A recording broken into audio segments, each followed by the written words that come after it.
Absinthe. Yeah, that spooky little drink that causes hallucinations in those who dare to drink it. The preferred liquor of poets, libertines, and anyone who owns more than one album by The Cure, it was once banned throughout most of the Western world thanks to a dangerous reputation steeped in rumors and urban legend. Absinthe still has an almost mystic-like allure to this day. So, today I'm going to talk about absinthe. Where did it come from? Who made it? What does it taste like? And where can I get some?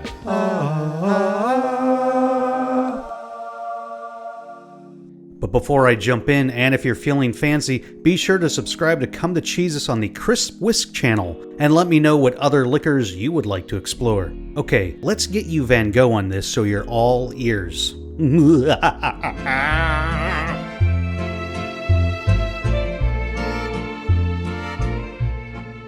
Absinthe is brewed from the Artemisia absinthium plant, better known by its street name as Grand Wormwood, which kind of sounds like a hotel in the movie A Bug's Life. Absinthe is believed to have derived from the Greek word for undrinkable, which feels like a clue for any would-be drinker to tread lightly with this. And it's pretty strong too. It's frequently cut with water to dilute its potency. I'm talking 68% ABV, so it probably wouldn't surprise you to learn that absinthe in its plant form was originally intended to be medicinal, more like Robitussin than liquor. There are records of wormwood's use in ancient Egypt and Greece, where it was mixed with wine as a remedy for labor pains, stomach aches, bad breath, and anemia. It was also used to scorch intestinal parasites out of your body, or at least get them nice and drunk. Absinthe first became booze thanks to a French doctor named Pierre Ordinaire, who kind of sounds like Sarah Plain-and-Tall's French cousin. It's prepared by distilling neutral alcohol with a mixture of botanicals, the primary three being the big W, wormwood, footloose and fancy-free fennel, and anise, everyone's favorite black licorice flavor. In other words, absinthe shouldn't have been this successful. But like the 90s band The Crash Test Dummies, no matter how weird it was, somehow it caught on. But absinthe's popularity goes hand in hand with its notoriety rather than its taste. Even though most of the pearl-clutching tales you've heard about aren't even true. Most of the drink's modern-day infamy sprang from a 1905 case, when a man in Switzerland took out his wife and his kids after an all-day bender, during which he consumed absinthe. Well, that and many other drinks. The man's defense attorney argued that he had been in the grip of absinthe madness, and it was that demon elixir that caused him to behave in such a violent way.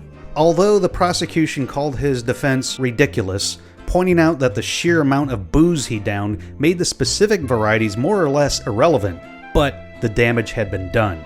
Absinthe already had a bad boy reputation, and the Absinthe Made Me Do It trial put it over the top. National bans soon followed in Belgium, Switzerland, and the Netherlands, and in 1912, ban absinthe fever reached the United States, as the U.S. Pure Food Board outlawed absinthe, calling it one of the worst enemies of man. I thought that was the common mosquito. The fact that the temperance movement was gaining popularity around that same time didn't help the Green Fairy's legal status much either. Abs was in the wrong place at the wrong time.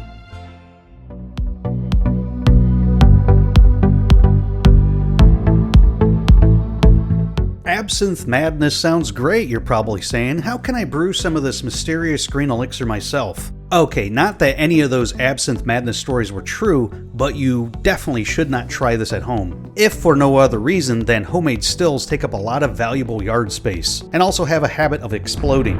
But this is how the pros do it. First, the initial ingredients are steeped in alcohol and then distilled. This also extracts the oils from the botanicals, which are then condensed even further along with the alcohol. And congratulations, it's a bottle of absinthe. The resultant can be distilled even further depending on how hard you are trying to party. Although depending on where you party, there may be some laws that put a firm ceiling on how potent absinthe can be. If you were taking a tour of the absinthe distillery and viewed a batch at this stage, you might be surprised to learn you can see right through it. That's because absinthe is actually clear. It gets that distinct green hue from herbs that are added after the cook. If distilling ain't your thing, absinthe is also produced in macerated form, which is just a fancy word of saying mixed up like Kool-Aid. In this method, concentrated oils from the botanical ingredients are mixed with alcohol and food coloring, producing a cheaper and less potent version. Of course, you can get wrecked off of 10-cent beer if you're enterprising enough, but that's not why people drink absinthe. The Holly Green Giant's allure stems from the rumors of hallucinations and madness that supposedly befall anyone who drinks too much. And the cause of all that grim gossip is arguably the drink's defining ingredient. Enter the wormwood.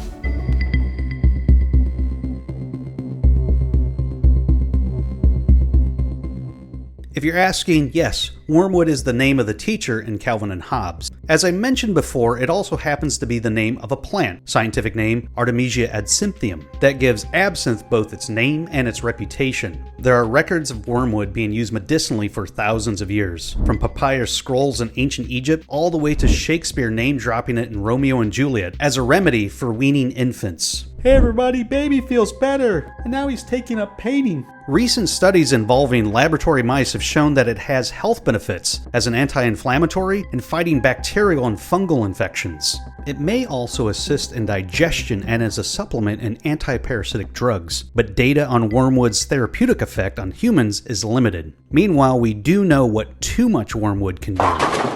Some of those on the more serious side effects include dizziness, seizures, and yes, hallucinations. Hey, that's the word I've been looking for. Wormwood contains a chemical called thujone, which can be toxic in high doses and is the cause of all those nasty side effects. Or is it? Crushing thujone can absolutely make a person hallucinate and possibly even trigger a seizure, but not in the amounts in absinthe. Not even if you spent all day getting ripped on the green juice like that Swiss booze killer from earlier. Today, it's believed that much of the terrifying behavior that people associate with drinking absinthe was actually the result of drinking hooch with such a high proof.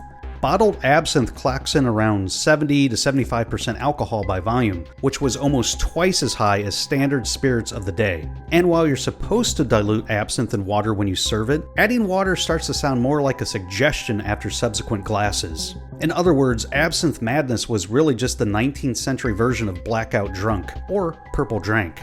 But what about Van Gogh, you ask? Hey you, way to pay attention while watching Jeopardy! It's true that renowned Dutch artist Vincent van Gogh was a lover of absinthe, and his predilection for the drink has often been blamed for his, let's just call it eccentric behavior. The guy did cut off his ear to impress someone he wasn't even dating. To be fair, edible arrangements did not exist back then. But this probably wasn't the case. Like I said, there's not enough thujone in a bottle of absinthe to make you see anything other than double. Van Gogh likely suffered from a combination of addiction, undiagnosed mental illness, and a truly bizarre habit of eating his own paints. Yes, the Dutch master was the OG Tide Potter, who got high on his own paint supply. Researchers have also noted that thujone is an ingredient found in that paint. But it isn't all just libertine debauchery. The anti-malarial drug artemisinin is derived from some varieties of wormwood, and that drug has shown some promise as a potential cancer treatment. Most bans on the Green Fairy were lifted in the late 90s and early aughts. Absinthe is currently legal pretty much everywhere, although certain restrictions on its alcohol and thujone content vary. In Europe, absinthe legally can't contain more than 10 milligrams of thujone per liter. It doesn't seem to matter that the drink never contained more thujone than that, even before the bans. It's just the illusion of safety, folks. George Carlin would be proud. Meanwhile, in the good old US of A, we have even stricter laws governing thujone, making most European varieties of the liquor illegal to import or sell in America. But this less potent version is totally legal and readily available in the States. You don't even have to whisper when you ask for it.